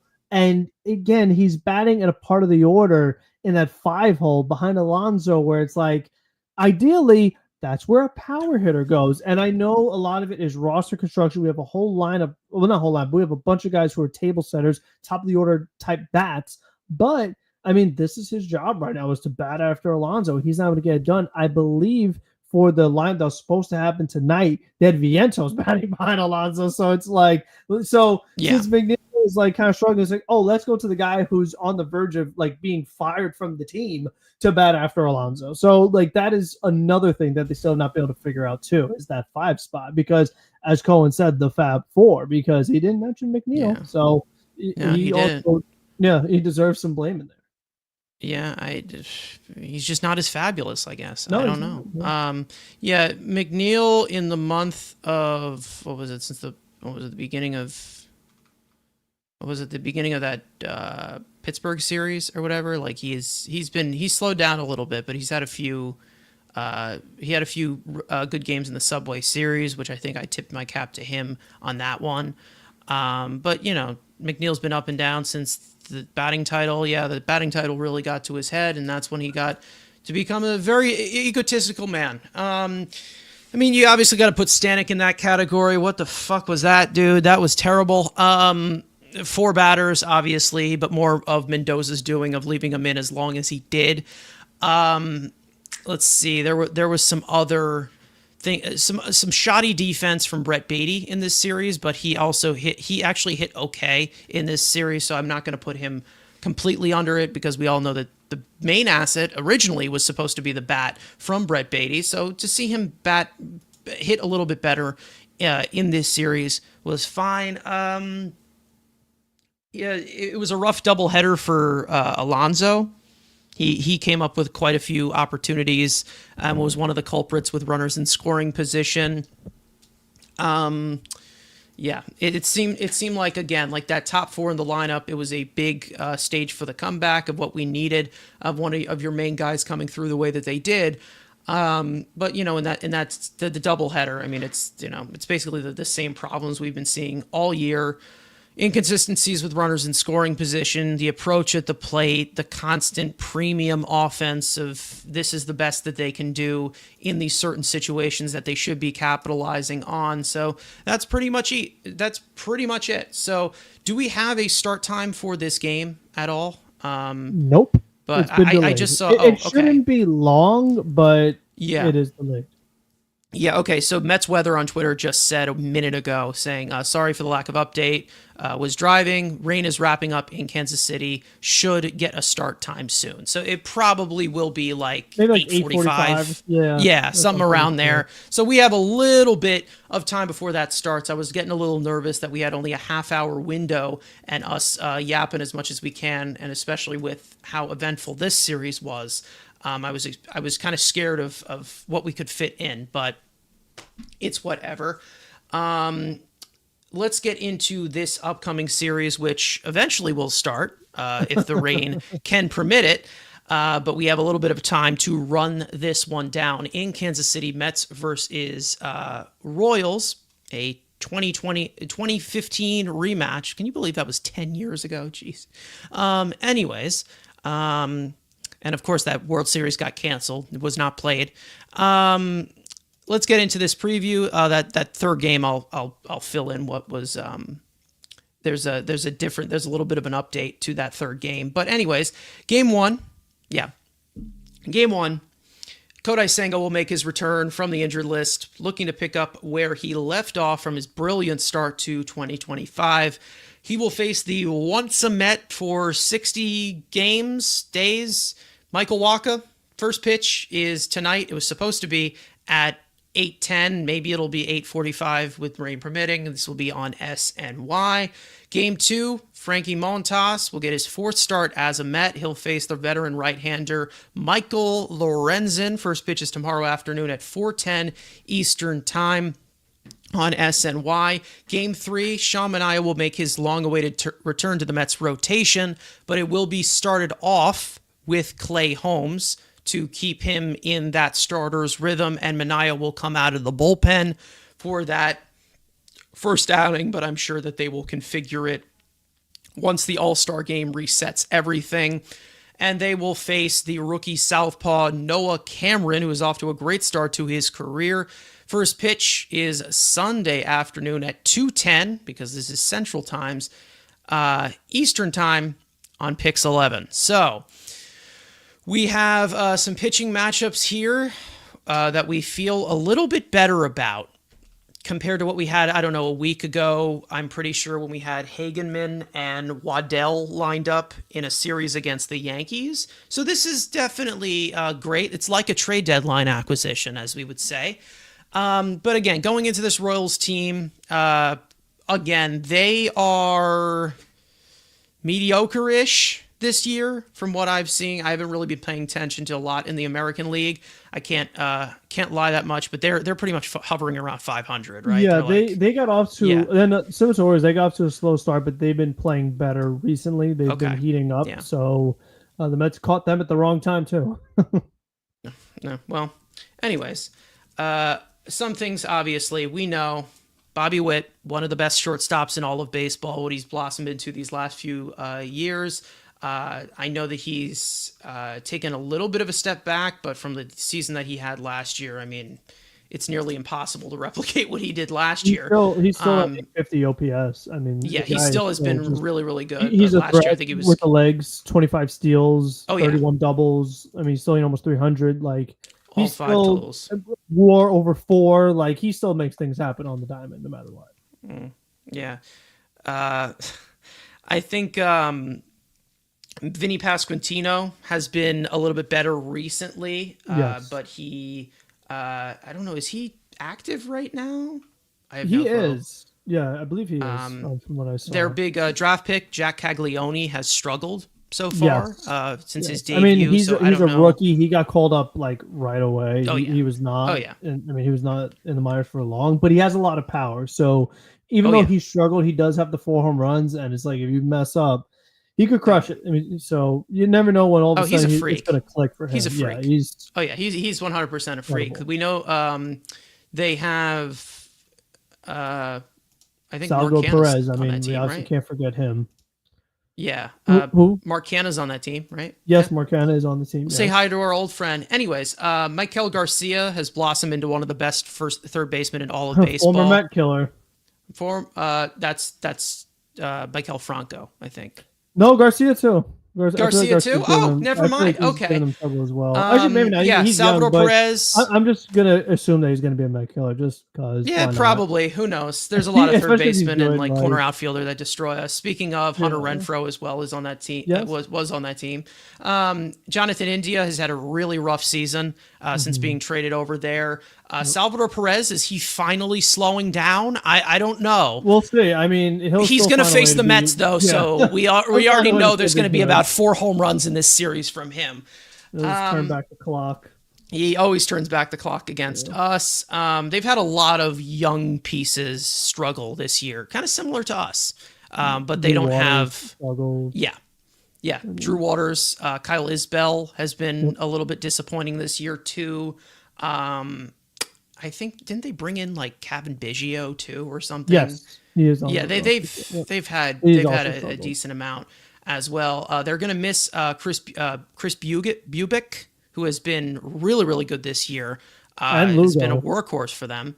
And they're going to miss Lugo as well. Michael Wacha, Ricardo saying in the chat, really think Michael Wacha is a guy to watch as far as the trade deadline for a Stearns guy. I don't know what the deal is with that contract, but Noah Cameron, like we said, really good. Their starting pitching has been solid this year.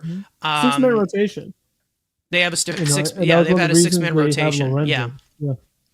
And I'm pretty sure their worst starter this year has actually been Cole Reagans, who was supposed to be one of the best. who was supposed to be one of their top guys Yeah. that they got in return for Chapman. I'm pretty sure. Yeah, the bullpen has some of the weapons. Estevez just Obviously, got Carlos added to the Estevez. All-Star game Yep. today, so he's in there. Lucas Urseg, one of my boys I Woo! wanted the Mets to trade for last year. Yes. Boy, he is disgusting.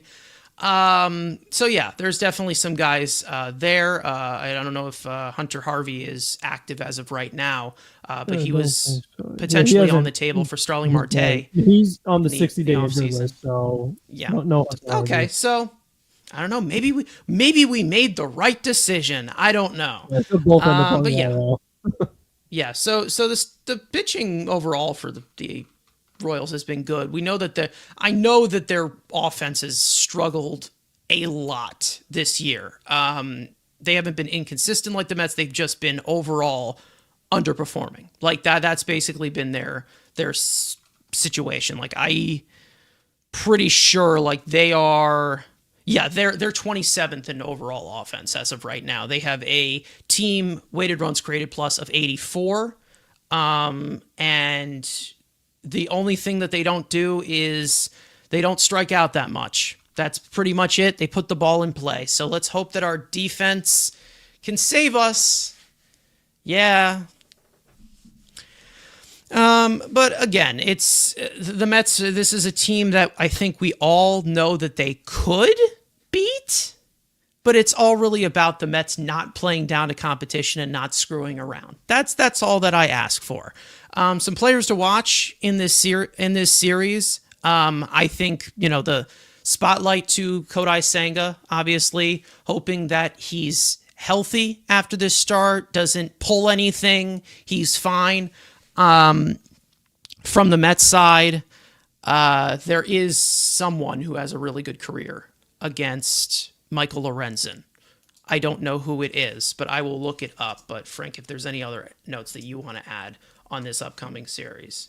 Yeah, I mean, I was really hoping that the offense was going to turn around after the Yankees series and game one of the Orioles series. But then the last two games, I mean, we saw them go back to the struggling with the run scoring position. And like you said, the Royals rotation has been solid this year. So it's a it's a pitcher's ballpark in Kansas City. And also, I'm kind of curious to see, like, with this being Senga's first start back, like the rain delay, we still don't have a time yet. Like, how does that factor into the game? Because you don't want to risk another injury here. He's just so important that I do think they have to be a little careful here with Senga. That like if all of a sudden he's out there, he's not really feeling great.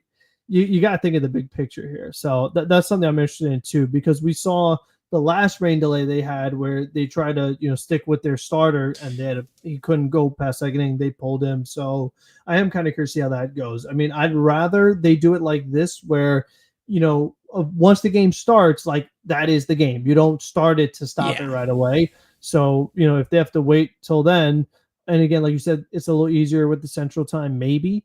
But overall, I am kind of curious about that too, because like I said, we still don't have a time yet.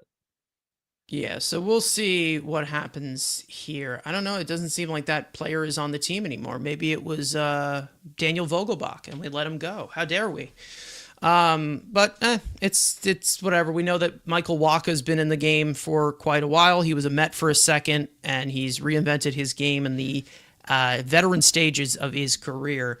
And, we have a few former Mets on that team. Like I said, Mark Canha's on that team. We have Lugo. We have White Wacha, if you want to count him as a former Met. He was here for 60 games.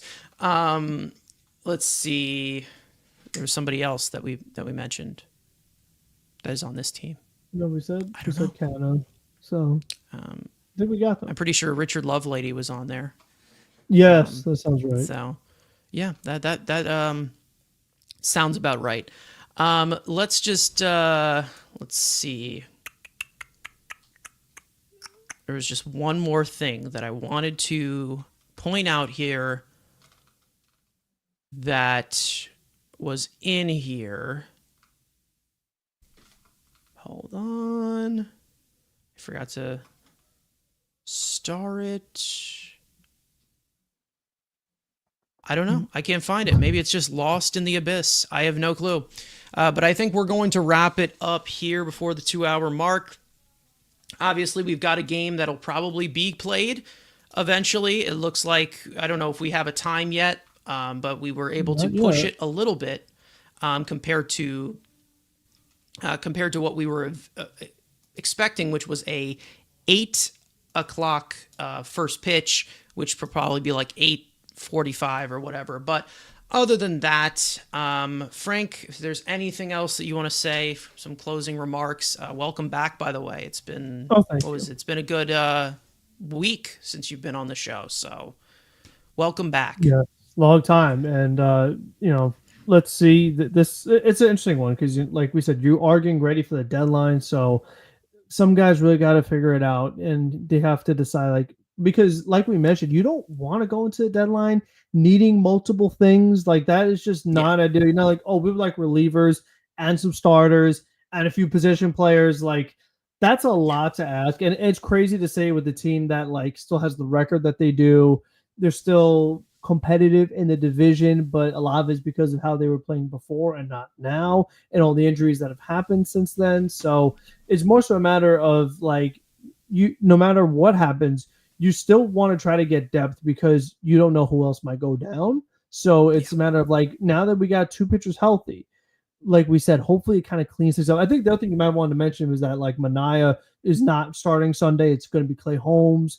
And then, Yeah. like we talked about earlier with Holmes, it's like, are you going to pull him after 5 this time because Mania needs to work? Or is it you going to go like 4? Because like that's going to be Yeah. another really interesting thing too. Is that, There's plenty. Yeah, there's plenty of options on that last game because again, they yeah, have 4 days off afterwards. So right. So we'll see. they could Yeah. go a few different ways, but I mean, once it all settles, it's like if you do have Manai back full time, you have Senga back full time, it should clean up some of these other things that we are seeing with, like you said, the Hagemans making starts and Warren, and you had Waddell. Like, it, hopefully this it starts to kind of normalize a little bit with the way it's going. Yeah, and that was the main reason as to why I was just going through the motions for that month of the pitching because they just were waiting for guys to just basically come back, and there was no really many changes that they could make, like we were saying earlier on. But Sangha, Manaya, welcome back. Please stay healthy this time. Stay here. We need you. It would be great. I don't want to see any extra. We didn't do enough at the deadline because we have more injuries that we have to tend to. So, Sangha, Manaya, stay healthy. Also, the rest of the rotation, stay healthy. Don't just say, "Oh well, these guys are done being hurt. Let me be hurt now." Sandman Games in the chat saying, "What time is the game?" It was supposed to be 8:10. We still don't have an official. Let's see. Let's see if the Royals posted anything. No, still nothing yet. But I'm sure we'll get something around something because again they're an hour behind us. So if it's a 9 o'clock start, it'll be an 8 o'clock start for them. So we'll see what goes on there. But other than that, I think we are going to end it off here.